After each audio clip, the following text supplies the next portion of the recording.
ಎಲ್ರಿಗೂ ನಮಸ್ಕಾರ. ಇನ್ಫೋಸ್ಟ್ರೀಮ್ ಯೂಟ್ಯೂಬ್ ಚಾನಲ್ಗೆ ಎಲ್ರಿಗೂ ಕೂಡ ಸ್ವಾಗತ. ಈ ವಿಡಿಯೋದಲ್ಲಿ ನಾವು ಕ್ರೊಮ್ಯಾಟಿಕ್ ಪಾಲಿನಾಮಿಯಲ್ ಮೇಲೆ ಪ್ರಾಬ್ಲಮ್ ಅನ್ನ ಡಿಸ್ಕಸ್ ಮಾಡೋಣ. ವೆರಿ ಇಂಪಾರ್ಟೆಂಟ್ ಪ್ರಾಬ್ಲಮ್ಗಳು. ಒಂದೇ ಪ್ರಾಬ್ಲಮ್ ಅಲ್ಲಿ ನಿಮಗೆ ಫುಲ್ ಅರ್ಥ ಆಗಲ್ಲ, ಒಂದ್ 2-3 ಪ್ರಾಬ್ಲಮ್ ಅನ್ನ ಸಾಲ್ವ್ ಮಾಡಬೇಕು. ಸೊ ಅವೆಲ್ಲವೂ ಕೂಡ ನಿಮಗೆ ಪ್ಲೇ ಲಿಸ್ಟ್ ಅಲ್ಲಿ ಸಿಗುತ್ತೆ. So first chromatic polynomial definition ಏನ್ ಹೇಳ್ತಾ ಇದೆ, function that counts the number of ways to colour the vertices of a graph G using k colors such that no two adjacent vertices get the same color. So ಇದು ಏನು extension of the chromatic number ಅಥವಾ graph colouring ಅಂತ ಕರೀಬಹುದು. So graph colouring ಅಂತ ಅಂದ್ರೆ ಏನು, ಒಂದು graph ಇದೆ ಅಂತ ಅನ್ಕೊಳ್ಳಿ ಫಾರ್ ಎಕ್ಸಾಂಪಲ್.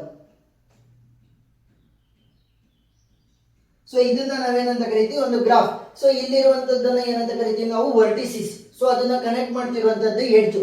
ಸೊ ಈ ವರ್ಟಿಸಿಸ್ ಗಳನ್ನ ನಾನು ಕಲರ್ ಮಾಡಬೇಕು. ಯಾವ ರೀತಿ ಕಲರ್ ಮಾಡಬೇಕು ಅಂತಂದ್ರೆ, no two adjacent vertices gets the same colour ಅಂತ ಅಂದ್ರೆ, ಈ ಒಂದು ಎಡ್ಜ್ ಇಂದ ಏನಾಗುತ್ತೆ, ಈ ಒಂದು ವರ್ಟಿಸಿಸ್ ಅಡ್ಜಸೆಂಟ್ ಆಗ್ತವೆ. ಈ ಒಂದು ಎಡ್ಜ್ ಇಂದ ಏನಾಗುತ್ತೆ, ಈ ಒಂದು ವರ್ಟಿಸಿಸ್ ಮತ್ತೆ ಈ ಒಂದು ವರ್ಟಿಸಿಸ್ ಅಡ್ಜಸೆಂಟ್ ಆಗುತ್ತೆ.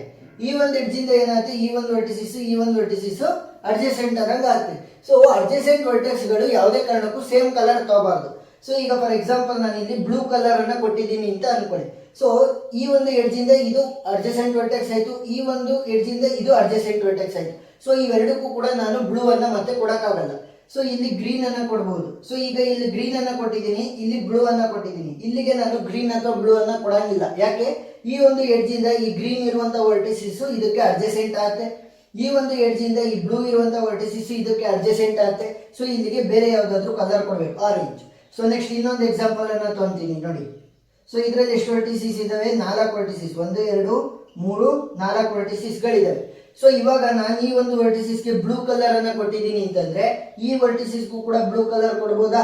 ಯಾಕೆ ನೋಡಿ, ಬ್ಲೂ ವರ್ಟಿಸಿಸ್, ಇಲ್ಲಿ ಒಂದು ಖಾಲಿ ವರ್ಟಿಸಿಸ್ ಇದೆ. ಇದಕ್ಕೆ ನಾನೇನಾದ್ರೂ ಗ್ರೀನ್ ಅನ್ನ ಕೊಟ್ಟೆ ಅಂತಂದ್ರೆ ಅಡ್ಜಸೆಂಟ್ ವರ್ಟೆಕ್ಸ್ ಗಳದ್ದು ಡಿಫ್ರೆಂಟ್ ಕಲರ್ ಆಯ್ತು, ಇಲ್ಲಿ ಅಡ್ಜಸೆಂಟ್ ವರ್ಟೆಕ್ಸ್ ಗಳದ್ದು ಡಿಫ್ರೆಂಟ್ ಕಲರ್ ಆಯ್ತು. ಸೊ ಇಲ್ಲಿಗೆ ಮತ್ತೆ ನಾನು ಗ್ರೀನ್ ಅನ್ನ ಕೊಡ್ಬೋದು. ಯಾಕೆ, ಅಡ್ಜಸೆಂಟ್ ವರ್ಟೆಕ್ಸ್ ಗಳೆಲ್ಲಾದ್ರೂ ಕೂಡ ಸೇಮ್ ಕಲರ್ ಬಂದಿದ್ಯಾ, ಇಲ್ಲ, ಆಲ್ಟರ್ನೇಟಿವ್ ಬಿ ಜಿ. ಸೊ ಅದೇ ಏನಾದ್ರೂ ಕೂಡ ಈ ರೀತಿ ಆಯ್ತು ಅಂತ ಅನ್ಕೊಳ್ಳಿ. ಸೊ ಅವಾಗ ನಾನು ಈ ಒಂದು ವರ್ಟಿಸಿಸ್ಗೆ ಬ್ಲೂ ಅನ್ನ ಕೊಡಕ್ಕಾಗಲ್ಲ. ಯಾಕೆ ನೋಡಿ, ಇಲ್ಲಿ ಈ ಒಂದು ಎಡ್ಜ್ ಇಂದ ಏನಾಯ್ತು, ಈ ಒಂದು ವರ್ಟಿಸಿಸ್ ಕೂಡ ಅಡ್ಜಸೆಂಟ್ ವರ್ಟೆಕ್ಸ್ ಆಗುತ್ತೆ. ಸೊ ಅವಾಗ ನಾನು ಬೇರೆ ಕಲರ್ ಕೊಡ್ಬೇಕು, ಆರೆಂಜ್. ನೆಕ್ಸ್ಟ್ ಈ ರೀತಿ ಏನಾದ್ರೂ ಒಂದು ಎಡ್ಜ್ ಇತ್ತು ಅಂತ ಅನ್ಕೊಳ್ಳಿ, ನಾನು ಈ ಒಂದು ವರ್ಟಿಸಿಸ್ಗೆ ಗ್ರೀನ್ ಅನ್ನ ಕೊಡಕ್ಕಾಗಲ್ಲ. ಯಾಕೆ, ಈ ಒಂದು ಎಡ್ಜ್ ಇಂದ ಏನಾಗುತ್ತೆ, ಇದು ಅಡ್ಜಸೆಂಟ್ ವರ್ಟೆಕ್ಸ್ ಆಗುತ್ತೆ ಗ್ರೀನ್ ಇರುವಂತ ವರ್ಟೆಕ್ಸ್ಗೆ. ಸೊ ಇಲ್ಲಿ ಯಾವ್ದಾದ್ರು ಕೂಡ ಡಿಫರೆಂಟ್ ಕಲರ್ ಕೊಡ್ಬೇಕು, ಮೆರೂನ್ ಅಂತ ಅನ್ಕೊಳ್ಳಿ. ಸೊ ಈ ರೀತಿ ನಾವು ಪಾಸಿಬಲ್ ನಂಬರ್ ಆಫ್ ಕಲರ್ಸ್ ಅನ್ನ ನಾವು ಕೊಡ್ಬೇಕಾಗತ್ತೆ. ಅದು ಕೂಡ ಕಡಿಮೆ ನಂಬರ್ಸ್ ಕೊಡ್ಬೇಕು. ಅಂತ ಅಂದ್ರೆ ಆದಷ್ಟು ಕಡಿಮೆ ಕಲರ್ಸ್ ಅನ್ನ ಯೂಸ್ ಮಾಡಿಕೊಂಡು ವರ್ಟಿಸಿಸ್ ಗಳನ್ನ ನಾವು ಕಲರ್ ಮಾಡಬೇಕು. keeping the condition in mind that no two adjacent vertices get the same color. So problem ಅನ್ನ ಸಾಲ್ವ್ ಮಾಡೋಣ, ಈಸಿಯಾಗಿ ಅರ್ಥ ಆಗ್ತಾ ಹೋಗುತ್ತೆ. ಸೊ ಇವಾಗ ನೋಡಿ, ಇಲ್ಲಿ ಎಷ್ಟು ವರ್ಟಿಸಿಸ್ ಇರೋದು, 1 2 3 4 5 ವರ್ಟಿಸಿಸ್, ಸರಿನಾ? ಸೊ ಇವಾಗ ನಾನು ಏನ್ ಮಾಡ್ತೀನಿ ಅಂತ ಅಂದ್ರೆ, ಎ ಇದೆಯಲ್ಲ, ಸೊ ಎಗೆ ನಾನು ಬ್ಲೂ ಕಲರ್ ಅಂತ ಕೊಡ್ತೀನಿ ಅಂತ ಅನ್ಕೊಳ್ಳಿ. ಏನು, ಬ್ಲೂ ಕಲರ್ ಅನ್ನ ಕೊಟ್ಟಿದ್ದೀನಿ. ಸೊ ಇದಕ್ಕೆ ಅಡ್ಜಸೆಂಟ್ ವರ್ಟೆಕ್ಸ್ ಗಳು ಯಾವ್ಯಾವ ಇರೋದು, ಈ ಒಂದು ಎಡ್ಜ್ ಇಂದ ಬಿ ಅಡ್ಜಸೆಂಟ್ ವರ್ಟೆಕ್ಸ್ ಆಗುತ್ತೆ, ಈ ಒಂದು ಎಡ್ಜ್ ಇಂದ ಸಿ ಅಡ್ಜಸೆಂಟ್ ವರ್ಟೆಕ್ಸ್ ಆಗುತ್ತೆ, ಈ ಒಂದು ಎಡ್ಜ್ ಇಂದ ಇ ಅಡ್ಜಸೆಂಟ್ ವರ್ಟೆಕ್ಸ್ ಆಗುತ್ತೆ, ಈ ಒಂದು ಎಡ್ಜ್ ಇಂದ ಡಿ ಅಡ್ಜಸೆಂಟ್ ವರ್ಟೆಕ್ಸ್ ಆಗುತ್ತೆ. ಸೊ ಇವಾಗ ನಾನು ಬ್ಲೂ ಅನ್ನ ಯಾರಿಗೂ ಕೂಡ ಕೊಡಕ್ಕಾಗಲ್ಲ. ಸೊ ಇವಾಗ ಬಿ ಗೆ ನಾನು ಆರೆಂಜ್ ಕಲರ್ ಅನ್ನ ಕೊಡ್ತೀನಿ ಅಂತ ಅನ್ಕೊಳ್ಳಿ. ಈ ಒಂದು ಎಡ್ಜ್ ಇಂದ ಎ ಅಡ್ಜಸೆಂಟ್ ವರ್ಟೆಕ್ಸ್ ಆಗುತ್ತೆ. ಸೊ ಅಡ್ಜಸೆಂಟ್ ವರ್ಟೆಕ್ಸ್ ಗಳಿಗೆ ಸೇಮ್ ಕಲರ್ ಬರಂಗಿಲ್ಲ, ಇಲ್ಲಿ ಬ್ಲೂ ಇದೆ, ಇಲ್ಲಿ ಆರೆಂಜ್ ಇದೆ. Yes, condition satisfied. ಈ ಒಂದು ಎಡ್ಜ್ ಇಂದ ಏನಾಗುತ್ತೆ, ಸಿ ಅಡ್ಜಸೆಂಟ್ ವರ್ಟೆಕ್ಸ್ ಆಗುತ್ತೆ. ಸೊ ನಾನು ಆರೆಂಜ್ ಅನ್ನ ಕೊಡಂಗಿಲ್ಲ. ಈ ಒಂದು ಎಡ್ಜ್ ಇಂದ ಏನಾಗುತ್ತೆ, ಈ ಅಡ್ಜಸೆಂಟ್ ವರ್ಟೆಕ್ಸ್ ಆಗುತ್ತೆ. ಸೊ ನಾನು ಅದಕ್ಕೆ ಆರೆಂಜ್ ಅನ್ನ ಕೊಡಂಗಿಲ್ಲ. ಸೊ ನೀವು ಇಲ್ಲಿ ನೋಡಿದ್ರೆ ಡಿ ಗೆ ಡೈರೆಕ್ಟ್ ಎಡ್ಜ್ ಇಲ್ಲ. ಸೊ ಏನ್ ಮಾಡ್ಬೋದು, ಇದನ್ನ it is not A adjacent vertex ಅಂತ ಕನ್ಸಿಡರ್ ಮಾಡ್ಕೊಂಡು ಇದಕ್ಕೆ ಆರೆಂಜ್ ಕಲರ್ ಅನ್ನ ನಾನು ಕೊಡಬಹುದು, ಸರಿನಾ? ನೆಕ್ಸ್ಟ್ ಸಿ ಗೆ ಏನ್ ಮಾಡ್ತೀನಿ ಅಂತ ಅಂದ್ರೆ, ಯೆಲ್ಲೋ ಕಲರ್ ಅನ್ನ ಕೊಡ್ತೀನಿ ಅಂತ ಅನ್ಕೊಳ್ಳಿ. ಈ ಒಂದು ಎಡ್ಜ್ ಇಂದ ಇದು ಅಡ್ಜಸೆಂಟ್ ವರ್ಟೆಕ್ಸ್ ಆಗುತ್ತೆ, ಈ ಒಂದು ಎಡ್ಜ್ ಇಂದ ಇದು ಅಡ್ಜಸೆಂಟ್ ವರ್ಟೆಕ್ಸ್ ಆಗುತ್ತೆ, ಈ ಒಂದು ಎಡ್ಜ್ ಇಂದ ಇದು ಅಡ್ಜಸೆಂಟ್ ವರ್ಟೆಕ್ಸ್ ಆಗುತ್ತೆ. ಯಾವ್ದಾದ್ರು ಅಡ್ಜಸೆಂಟ್ ವರ್ಟೆಕ್ಸ್ ಗಳಿಗೆ ಸೇಮ್ ಕಲರ್ ಬಂದಿದ್ಯಾ, ಇಲ್ಲ. ನೋಡಿ, ಇಲ್ಲಿ ಬ್ಲೂ ಇದೆ, ಆರೆಂಜ್ ಇದೆ, ಆರೆಂಜ್ ಇದೆ. ಸೊ ಇವಾಗ ಏನ್ ಮಾಡ್ಬೋದು, ಈ ಸಿ ಮತ್ತೆ ಇಗೆ ಡೈರೆಕ್ಟ್ ಎಡ್ಜ್ ಇಲ್ಲ. ಸೊ ಏನಂತ ಕನ್ಸಿಡರ್ ಮಾಡ್ಬೋದು, ಇದನ್ನ it is not A adjacent vertex ಅಂತ ಕನ್ಸಿಡರ್ ಮಾಡಿ ವೈ ಅಂತ ಕೊಡ್ಬೋದು, ಅಂದ್ರೆ ಯೆಲ್ಲೋ ಕಲರ್ ಅಂತ. ನೋಡಿ, ಇಲ್ಲಿ ಆರೆಂಜ್ ಯೆಲ್ಲೋ ಬ್ಲೂ, ಯಾವ್ದಾದ್ರು ಕೂಡ ಅಡ್ಜಸೆಂಟ್ ವರ್ಟೆಕ್ಸ್ ಗಳು ಸೇಮ್ ಕಲರ್ ಆಗಿದಾವಾ, ಇಲ್ಲ. ಸೊ ಇವಾಗ ಎಷ್ಟು ಕಲರ್ಸ್ ಅನ್ನ ಯೂಸ್ ಮಾಡಿದ್ದು, 1 2 3. So total 3 colour. So chromatic number chromatic number of the graph will be equal to 3. So chromatic number ಯಾವ ರೀತಿ ರೆಪ್ರೆಸೆಂಟ್ ಮಾಡ್ತೀಯಾ, xi of g will be equal to 3. ಸರಿನಾ? So xi of g ಇಂದ ನಾವು chromatic number ಅನ್ನ represent ಮಾಡ್ತೀವಿ. So ಈಗ ಈ ಒಂದು ಗ್ರಾಫ್ ಅಲ್ಲಿ ಕ್ರೊಮ್ಯಾಟಿಕ್ ನಂಬರ್ 3 ಅಂತ ಗೊತ್ತಾಯ್ತಲ್ವಾ. ಸೊ ನಮಗೆ ಏನಂತ ಗೊತ್ತಾಗುತ್ತೆ ಅಂತಂದ್ರೆ ಬೇಸಿಕ್ ಕಂಡೀಷನ್ ಗೊತ್ತಾಯ್ತು. ಏನು, ನಾನು ಒಂದು ಕಲರ್ ಅನ್ನ ಇಟ್ಕೊಂಡು ಇಡೀ ಗ್ರಾಫ್ ಅನ್ನ ಕಲರ್ ಮಾಡಕ್ಕಾಗಲ್ಲ, ಎರಡು ಕಲರ್ ಅನ್ನ ಇಟ್ಕೊಂಡು ನಾನು ಇಡೀ ಗ್ರಾಫ್ ಅನ್ನ ಕಲರ್ ಮಾಡಕ್ಕಾಗಲ್ಲ, 3 ಕಲರ್ ಇಟ್ಕೊಂಡು ನಾನು ಗ್ರಾಫ್ ಅನ್ನ ಕಲರ್ ಮಾಡಬಹುದು, 4 ಕಲರ್ ಅನ್ನ ಇಟ್ಕೊಂಡು ನಾನು ಗ್ರಾಫ್ ಅನ್ನ ಕಲರ್ ಮಾಡಬಹುದು, 5 ಕಲರ್ ಅನ್ನ ಇಟ್ಕೊಂಡು ನಾನು ಗ್ರಾಫ್ ಅನ್ನ ಕಲರ್ ಮಾಡಬಹುದು. ಯಾಕೆ 5 ಹೋದ್ರಿ, 6ಕ್ಕೆ ಯಾಕೆ ಹೋಗ್ಲಿಲ್ಲ? 1 2 3 4 5. ಸೊ 5 ವರ್ಟಿಸಿಸ್ ಗಳಿಗೆ 5 ಡಿಫರೆಂಟ್ ಕಲರ್ ಕೊಟ್ಟರು ಕೂಡ ಮ್ಯಾಕ್ಸಿಮಮ್ ಎಷ್ಟು ಕಲರ್ಸ್ ಯೂಸ್ ಆದಂಗಾಯ್ತು, 5 ಕಲರ್. ಯಾಕೆ ನೋಡಿ, ಈ ಅಷ್ಟು ವರ್ಟಿಸಿಸ್ ಗಳಿಗೂ ಕೂಡ ನೀವು ಒಂದೊಂದು ಡಿಫರೆಂಟ್ ಕಲರ್ ಕೊಟ್ಟರು ಕೂಡ 5 ಕಲರ್ ಯೂಸ್ ಆದಂಗ ಆಗುತ್ತೆ. ಸೊ ಕಡಿಮೆ ಅಂತಂದ್ರೆ 3, ಮ್ಯಾಕ್ಸಿಮಮ್ ಅಂತಂದ್ರೆ 5 ಕಲರ್ ಅನ್ನ ಯೂಸ್ ಮಾಡಬಹುದು. ಸೊ ಇವಾಗ function of g, x will be equal to summation of i to n ci xci. So ಇದೇನಿದು ಕಾಂಬಿನೇಷನ್ xci.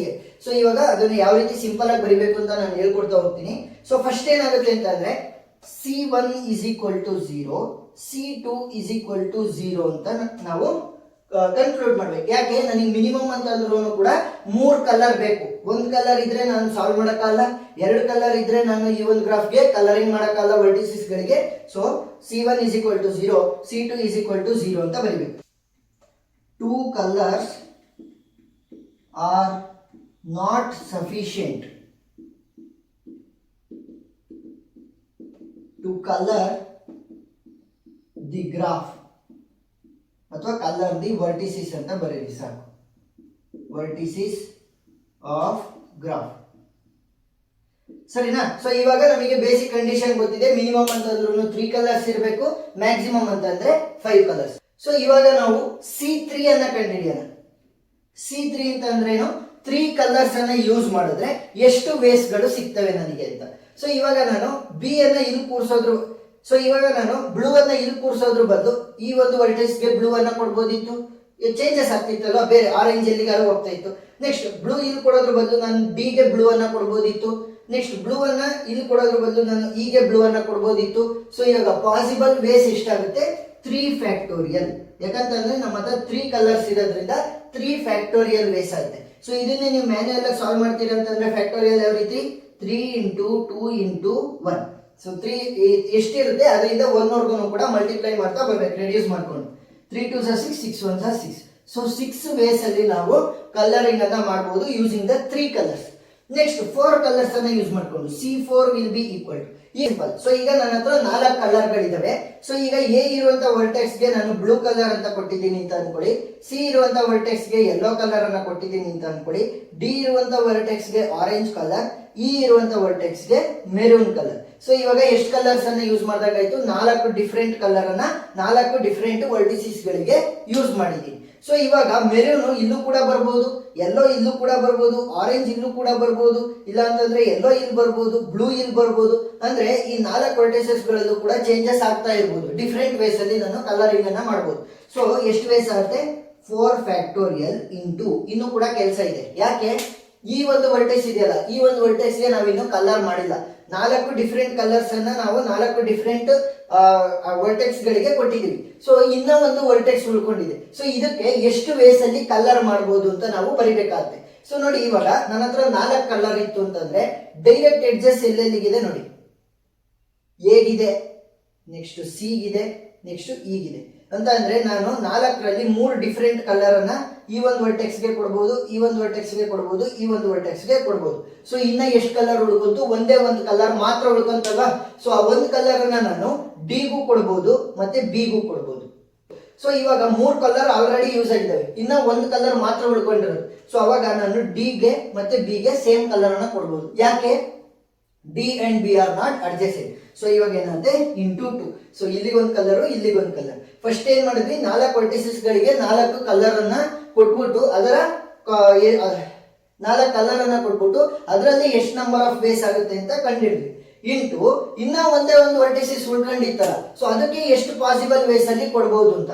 3 ಕಲರ್ ಅನ್ನ ಡಿಫರೆಂಟ್ ವರ್ಟೆಕ್ಸ್ ಗೆ ಕೊಟ್ಟಿದೀವಿ ಆಲ್ರೆಡಿ, ಇನ್ನ ಅಡ್ಜಸೆಂಟ್ ವರ್ಟೆಕ್ಸ್ ಆಗಿಲ್ವಲ್ಲ, ಸೊ ಅವುಗಳು ಮಾತ್ರ ಉಳ್ಕೊಂಡು. ಸೊ ಅವಾಗ ಏನಾಯ್ತು, ಬಿ ಗೆ ಮತ್ತೆ ಡಿ ಗೆ ನಾವು ಸೇಮ್ ಕಲರ್ ಅನ್ನೇ ಕೊಡ್ಬೋದು. 4ನೇ ಕಲರ್ ಉಳ್ಕೊಂಡಿತ್ತಲ್ಲ, ಸೊ ಅದನ್ನ ನಾವು ಕೊಡ್ಬೋದು. ಸೊ ಎಷ್ಟಿರೋದು, ಇಲ್ಲಿಗೊಂದು ಕಲರು, ಇಲ್ಲಿಗೊಂದ್ಸಲಿ ಕೊಡ್ಬೇಕು, ಇಲ್ಲಿಗೊಂದ್ಸಲಿ ಕೊಡ್ಬೇಕು. ಸೊ ಟೋಟಲ್ 2 ಸಲಿ ಕೊಡ್ಬೇಕು.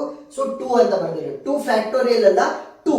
ಯಾಕೆ ಇಲ್ಲಿ ಒಂದು ಅದೇ ಕಲರ್ ಅನ್ನು ಇಲ್ಲಿಗೂ ಕೂಡ ಕೊಡ್ತೀನಿ, ಇಲ್ಲಿಗೂ ಕೂಡ ಕೊಡ್ತೀನಿ. ಸೊ 2 ಜಾಗ ಆಗಿರೋದ್ರಿಂದ 2. ಸೊ ಒಂಚೂರು ಕನ್ಫ್ಯೂಷನ್ ಆಗುತ್ತೆ, ಒಂದ್ 2-3 ಪ್ರಾಬ್ಲಮ್ ಅನ್ನ ಸಾಲ್ವ್ ಮಾಡಿದಾಗ ಈಸಿಯಾಗಿ ಅರ್ಥ ಆಗುತ್ತೆ. 4 ಫ್ಯಾಕ್ಟೋರಿಯಲ್ ಅಂದ್ರೆ ಎಷ್ಟಾಗುತ್ತೆ, 4 into 3 into 2 into 1 into 2. So value ಎಷ್ಟಾಯಿತು, 4 3 12, 12 2 24, 24 1 24, 24 2 48. ನೆಕ್ಸ್ಟ್ ಇವಾಗ C5, ಯಾಕೆ ಟೋಟಲ್ 5 ವರ್ಟಿಸಿಸ್ ಗಳಲ್ಲೂ ಇರೋದು. ಸೊ 5 ವರ್ಗು ಕೂಡ ಹೋದೆ. ಸೊ ಇವಾಗ ನನ್ನ ಹತ್ರ 5 ಕಲರ್ ಇದಾವೆ ಅಂತ ಅನ್ಕೊಳ್ಳಿ. ಸೊ ಇಲ್ಲಿಗೆ ಬ್ಲೂ ಕೊಡ್ತೀನಿ, ನೆಕ್ಸ್ಟ್ ಇಲ್ಲಿಗೆ ಬ್ಲ್ಯಾಕ್ ಅನ್ನ ಕೊಡ್ತೀನಿ ಅನ್ಕೊಳ್ಳಿ, ಇಲ್ಲಿಗೆ ಆರೆಂಜು, ಇಲ್ಲಿಗೆ ಮರೂನು, ಇಲ್ಲಿಗೆ ಯೆಲ್ಲೋ. ಸೊ ಇವಾಗ 5 ಡಿಫರೆಂಟ್ ಕಲರ್ ಗಳನ್ನ 5 ಡಿಫರೆಂಟ್ ವರ್ಟಿಸಿಸ್ ಗಳಿಗೆ ಕೊಟ್ಟಿದ್ದೀನಿ. ಯಾವುದೇ ಒಂದು ವರ್ಟೆಕ್ಸ್ ನಮಗೆ ಉಳ್ಕೊಂಡಿಲ್ಲ. ಸೊ ಇವಾಗ ಡಿಫರೆಂಟ್ ಕಲರ್ ಅನ್ನ ಕೊಟ್ಟಿರೋದ್ರಿಂದ ಬ್ಲ್ಯಾಕ್ ಇಲ್ಲಿಗೆ ಬರ್ಬೋದು, ಬ್ಲೂ ಇಲ್ಲಿಗೆ ಬರ್ಬೋದು, ಆರೆಂಜ್ ಇಲ್ಲಿಗೆ ಬರ್ಬೋದು, ಯೆಲ್ಲೋ ಇಲ್ಲಿಗೆ ಬರ್ಬೋದು. ಸೊ ಈ ರೀತಿ ಚೇಂಜಸ್ ಆಗ್ಬೋದು. ಸೊ ಎಷ್ಟು ವೇಸ್ ಅಲ್ಲಿ 5 ಫ್ಯಾಕ್ಟೋರಿಯಲ್. ಸಿಂಪಲ್ ಅಷ್ಟೇ, ಅಲ್ಲಿಗೆ ಸ್ಟಾಪ್ ಮಾಡಬೇಕು. ಸೊ 5 ಫ್ಯಾಕ್ಟೋರಿಯಲ್ ಅಂತಂದ್ರೆ ಎಷ್ಟಾಗುತ್ತೆ value, 5 into 4 into 3 into 2 into 1. 5 4 20, 20 3 60, 60 2 120. So 120 ways. So ಇವಾಗ ಇದನ್ನ ನಾವು ಈ ಒಂದು ಫಾರ್ಮುಲಾಗೆ ಸಬ್ಸ್ಟಿಟ್ಯೂಟ್ ಮಾಡಬೇಕು. P5 ಆಫ್ ಲ್ಯಾಂಬ್ಡಾ ಅಂತ ತೊಳಿ. P5 ಆಫ್ ಲ್ಯಾಂಬ್ಡಾ ಏಕೆ, ಟೋಟಲ್ 5 ವರ್ಟಿಸಸ್ ಗಳಿರೋದು maximum. So P5 of lambda will be equal to C1 lambda plus C2 lambda into lambda minus 1 whole divided by 2 factorial plus C3 into lambda minus 1 into lambda minus 2 whole divided by 3 factorial plus C4 into lambda minus 1 into lambda minus 2 into lambda minus 3 whole divided by 4 factorial plus C5 into lambda minus 1 into lambda minus 2 into lambda minus 3 into lambda minus 4 divided by 5 factorial. ಸರಿನಾ? So ಇವಾಗ ವ್ಯಾಲ್ಯೂಗಳನ್ನು substitute ಮಾಡ್ತಾ ಹೋಗಿ. C1 ಜಾಗದಲ್ಲಿ ಏನಿದೆ, 0 ಇದೆ. So 0 into anything will be 0 plus C2 ಜಾಗದಲ್ಲಿ ಏನಿದೆ, 0 ಇದೆ. So 0 into anything will be equal to 0 plus C3 ಜಾಗದಲ್ಲಿ ಏನಿದೆ, 3 ಫ್ಯಾಕ್ಟೋರಿಯಲ್ ಇದೆ. ಸೊ 3 ಫ್ಯಾಕ್ಟೋರಿಯಲ್ ಅಂತಾನೆ ಬರ್ಕೊಳ್ಳಿ. 3 factorial into lambda minus 1 into lambda minus 2 whole divided by 3 factorial. So 3 factorial cancel ಆಗ್ತವೆ. Plus C4 value ಏನಿದೆ, C4 value is 48. So C4 value is 48 ಅಂತ ಬರ್ಕೊಳ್ಳಿ. So C4 value 48 into lambda minus 1 into lambda minus 2 into lambda minus 3 whole divided by 4 factorial. So 4 factorial value ಏನಾಗುತ್ತೆ, 4 factorial value will be equal to 24. So 4 factorial 1s are 4 factorial 2s are. ಯಾಕೆ 24 1s are 24 2s are. ಸರಿನಾ? So 24 2s are 48 ಆಗುತ್ತೆ. Next plus C5 value ಏನಿದೆ ನನಗೆ 5 factorial. So 5 factorial into lambda minus 1 into lambda minus 2 into lambda minus 3 into lambda minus 4 whole divided by 5 factorial. So 5 factorial cancel ಆಗ್ತವೆ. So ಇದಷ್ಟನ್ನು ಕೂಡ simplify ಮಾಡ್ಕೊಳ್ಳಿ. Value ಏನಾಗುತ್ತೆ, so ಇವಾಗ ನೋಡಿ 0 ಹೋಯ್ತು, ಇಲ್ಲಿ ಕ್ಯಾನ್ಸಲ್ ಆಗಿರೋ ಎಲ್ಲ ಹೋಯ್ತು. ಇಲ್ಲಿ lambda minus 1 into lambda minus 2 ಇದೆ. ಇಲ್ಲೂ ಕೂಡ ಅಷ್ಟೇ ಲ್ಯಾಂಬ್ಡಾ minus 1 lambda minus 2 ಇದೆ. ಇಲ್ಲೂ ಕೂಡ ಅಷ್ಟೇ ಲ್ಯಾಂಬ್ಡಾ minus 1 ಇದೆ, lambda minus 2 ಇದೆ. ಸೊ ಅದನ್ನ ಕಾಮನ್ ಆಗಿ ಹೊರಗಡೆ ತಕೊಳ್ಳೋಣ. Lambda minus 1 into lambda minus 2. So ಇವಾಗ ಅದನ್ನ ಕಾಮನ್ ಆಗಿ ತಕೊಂಡ್ರೆ ಇಲ್ಲೇನು ಉಳ್ಕೊಂತು, ಇಲ್ಲಿ ಏನು ಉಳ್ಕೊಂಡಿಲ್ಲ, ಕೇವಲ 1 ಮಾತ್ರ ಉಳ್ಕೊಂತು. ಸೊ 1 ಏನು ಇಲ್ಲ ಅಂತಂದ್ರೆ 1. ನೆಕ್ಸ್ಟ್ ಇಲ್ಲಿ ಲ್ಯಾಂಬ್ಡಾನ ಹೊರಗಡೆ ತೆಗ್ದಿನಿ, ಲ್ಯಾಂಬ್ಡಾ ಮೈನಸ್ 1 ಅನ್ನ ಹೊರಗಡೆ ತೆಗ್ದಿದ್ದೀನಿ, ಲ್ಯಾಂಬ್ಡಾ ಮೈನಸ್ 2 ಅನ್ನ ಹೊರಗಡೆ ತೆಗ್ದಿದ್ದೀನಿ. ಸೊ ಇನ್ನೇನು ಉಳ್ಕೊಂತು, ಲ್ಯಾಂಬ್ಡಾ ಮೈನಸ್ 3 ಮಾತ್ರ ಉಳ್ಕೊಂತು. ನೆಕ್ಸ್ಟ್ ಪ್ಲಸ್ ಇದರಲ್ಲಿ ಲ್ಯಾಂಬ್ಡಾ ಹೊರಗಡೆ ತೆಗ್ದಿದ್ದೀನಿ, ಲ್ಯಾಂಬ್ಡಾ ಮೈನಸ್ 1 ಹೊರಗಡೆ ತೆಗ್ದಿದ್ದೀನಿ, ಲ್ಯಾಂಬ್ಡಾ ಮೈನಸ್ 2 ಅನ್ನ ಹೊರಗಡೆ ತೆಗ್ದಿದ್ದೀನಿ. ಏನು ಉಳ್ಕೊಂತು, lambda minus 3 into lambda minus 4 ಉಳಿತು. ಸೊ ಇದನ್ನ ಸಿಂಪ್ಲಿಫೈ ಮಾಡ್ಕೊಳ್ಳಿ. ಸೊ ಸಿಂಪ್ಲಿಫೈ ಮಾಡ್ಕೊಂಡ್ರೆ lambda minus 1 into lambda minus 2 common ಆಗಿ ಹೊರಗಡೆ ತಗೊಂಡಿದ್ದು. ಸೊ ಇದಷ್ಟನ್ನು ಕೂಡ ಸಿಂಪ್ಲಿಫೈ ಮಾಡಿದ್ರೆ ವ್ಯಾಲ್ಯೂ ಏನು ಬರುತ್ತೆ, 1 plus 2 lambda minus 6 plus lambda square minus 7 lambda plus 12 ಬರುತ್ತೆ. ಸೊ ಫೈನಲ್ ಆನ್ಸರ್ ಅನ್ನ ಇಷ್ಟು ಬರುತ್ತೆ ಸಾಕು. ಸರಿನಾ? ಸೊ ನಮಗೆ ಕ್ರೊಮ್ಯಾಟಿಕ್ ಪಾಲಿನಾಮಿಯಲ್ ವ್ಯಾಲ್ಯೂ ಸಿಕ್ಕಿದೆ. ಕ್ರೊಮ್ಯಾಟಿಕ್ ನಂಬರ್ ಆಲ್ರೆಡಿ ಕಂಡುಹಿಡಿದಿದ್ದೀವಿ. ಏನು chromatic number of this graph will be equal to 3. ಇಷ್ಟೇ ಸಿಂಪಲ್. ಸೊ ಪ್ರಾಬ್ಲಮ್ ಅರ್ಥ ಆಗಿದೆ ಅಂತ ಅನ್ಕೊಂಡಿದ್ದೀನಿ. ಏನಾದರೂ ಡೌಟ್ ಇದ್ರೆ ಕಮೆಂಟ್ ಸೆಕ್ಷನ್ ಅಲ್ಲಿ ತಿಳಿಸಿ. ಒಂದೇ ಪ್ರಾಬ್ಲಮ್ ಅಲ್ಲಿ ಅರ್ಥ ಅಲ್ಲ, ಒಂದು 2-3 ಪ್ರಾಬ್ಲಮ್ ಅನ್ನ ಸಾಲ್ವ್ ಮಾಡಬೇಕು. ಅವೆಲ್ಲವೂ ಕೂಡ ನಿಮಗೆ ಪ್ಲೇ ಲಿಸ್ಟ್ ಅಲ್ಲಿ ಸಿಗುತ್ತೆ, ನೀವು ನೋಡಬಹುದು. ಪ್ಲೇ ಲಿಸ್ಟ್ ಲಿಂಕ್ ಡಿಸ್ಕ್ರಿಪ್ಷನ್ ಅಲ್ಲಿ ಕೊಟ್ಟಿರ್ತೀನಿ. Thank you.